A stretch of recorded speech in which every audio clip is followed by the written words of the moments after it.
সম্মানিত তাওহীদি জনতা, সম্মানিত উপস্থিতি, জান্নাতে যাওয়ার যে সমস্ত পথ বা পন্থা রয়েছে তার মধ্যে অন্যতম একটি হচ্ছে বাবা মার খেদমত করা।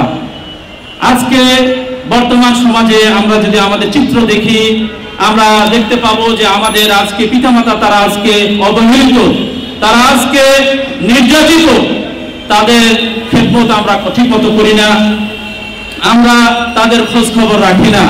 আজকে আমরা আমাদের বাবা মা আমাদেরকে ছোট থেকে যত্ন করে লালন পালন করতেছেন, আমাদেরকে সুশিক্ষায় শিক্ষিত করতেছেন, আমাদেরকে বিদেশে লেখাপড়া করার সুযোগ করে দিচ্ছেন, আমাদের সবকিছু করতেছেন, কিন্তু এই বৃদ্ধ অবস্থায় এসে তারা তাদের এই বাড়িতে থাকার তাদের জায়গা হয় না, তাদেরকে আজকে বৃদ্ধাশ্রমে রাখা হচ্ছে, তাদেরকে বিভিন্ন ভাবে রাস্তায় ফেলে দেওয়া হচ্ছে, তাদেরকে অপমানিত করা হচ্ছে।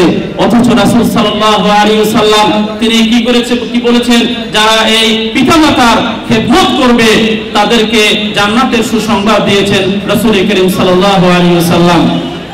আল্লাহ রাব্বুল আলামিনের ইবাদতের পর সবচেয়ে বড় দায়িত্ব হচ্ছে আমাদের পিতামাতার কি করা, খেদমত করা, পিতামাতার সঙ্গে ভালো ব্যবহার করা, তাদের সঙ্গে সদ্ব্যবহার করা।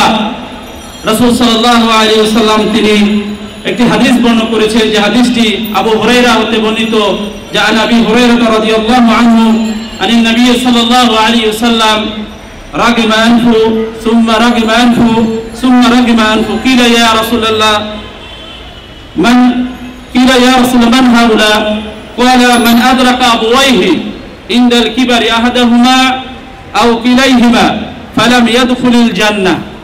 রাসূল সাল্লাল্লাহু আলাইহি ওয়াসাল্লাম বললেন যে তিনবার তিনি বলতেছেন যে ওই ব্যক্তির নাক ধুলায় ধূসরিত হোক, ওই ব্যক্তির নাক ধুলায় ধূসরিত হোক, ওই ব্যক্তির নাক ধুলায় ধূসরিত হোক, যে ব্যক্তি তাদের পিতামাতার দুইজনকে অথবা একজনকে পেল বৃদ্ধ অবস্থায়, কিন্তু এই পাওয়া অবস্থায় তারা কি করলো না, জান্নাত লাভ করতে পারলো না, তারা ধুলায় ধূসরিত হোক তাদের নাক। সম্মানিত উপস্থিতি, রাসূল সাল্লাল্লাহু আলাইহি ওয়াসাল্লাম বলতেছেন যে মান আদরাকা আবওয়াইহি, যারা পেল তাদের পিতামাতাকে ইনদাল কিবার অর্থাৎ বয়স্ক অবস্থায়, আহাদাহুমা তাদের একজনকে অথবা দুইজনকে পেল, তারপরও তারা জান্নাতে প্রবেশ করতে পারলো না, তাদের মতো হতভাগা আর কেউ নেই। সম্মানিত উপস্থিতি, বর্তমান সমাজের চিত্র আমরা দেখতে পাই যে আমাদের সমাজের অবস্থা খুবই করুণ। সময় খুবই সংক্ষিপ্ত। সম্মানিত উপস্থিতি, আমি আর দুই একটি কথা বলেই আমি আমার সংক্ষিপ্ত আলোচনা শেষ করব। আমার সময় প্রায় শেষের দিকে। পরবর্তী যে আরেকটি বিষয়, যে আমলের মাধ্যমে, যে কাজের মাধ্যমে আমরা জান্নাত লাভ করতে পারবো, তার মধ্যে ইসলামের সৌন্দর্য বা ইসলামের উত্তম দিকগুলোর মধ্যে একটি রয়েছে আপনার সালামের প্রসার করা, আপনার খাদ্য প্রদান করা এবং আত্মীয়তার আপনার সম্পর্ক বজায় রাখা, আত্মীয়তার কি খোঁজ খবর রাখা।